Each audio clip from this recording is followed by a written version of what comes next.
बौद्ध स्टेशन छुईला प्रथम rail engine. बौद्ध सरसरा स्थित रेल स्टेशन ठारे पहुंचला प्रथम रेल इंजिन सहित रेल डबा।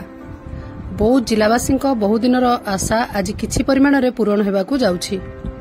खोर्धा बलांगीर रेल प्रकल्प बहुदिनरू चालू रहुतबा बेले यार विलंबिता नहीं जनसाधारण मनरे बहु आशा आकांक्षा भितर सबुबले प्रश्नवाची सृष्टि करुथुला। खुशीर कथा अल्प दिन आगरू चारि छक आगकू चलीथिबा खोर्धा बलांगीर रेलवे कामर 2 कोटी टर्नेल खोलिबारे रेलवे विभाग सफल होइथिबा बेले आगकू काम चालू रहिछि। Khordha road Balangir rail link प्रकल्प रे बौद्ध जिलार 700 मीटर लंब टर्नेल निर्माण करी उल्लेखनीय अग्रगति करिछि।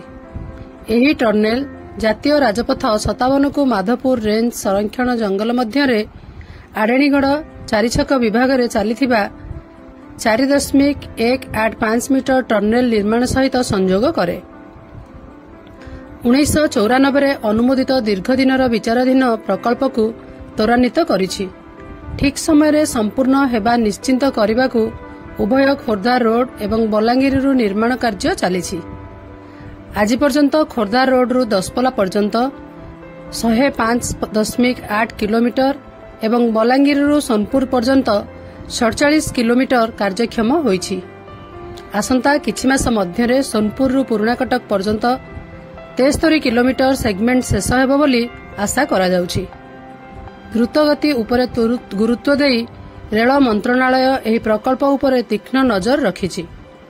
शीघ्र समाप्त हेबा निश्चिंत करबाकू उभय प्रांतरू नूतन धारणा बिछा जाउछि, जहा एही अंचलर संयोग एवं अर्थनैतिक विकास को यथेष्ट वृद्धि करिबो। बौद्धरू बैद्यनाथ सामल सहित हरभंगारू चित्तरंजन सिंह रिपोर्ट, मो जिला खबर।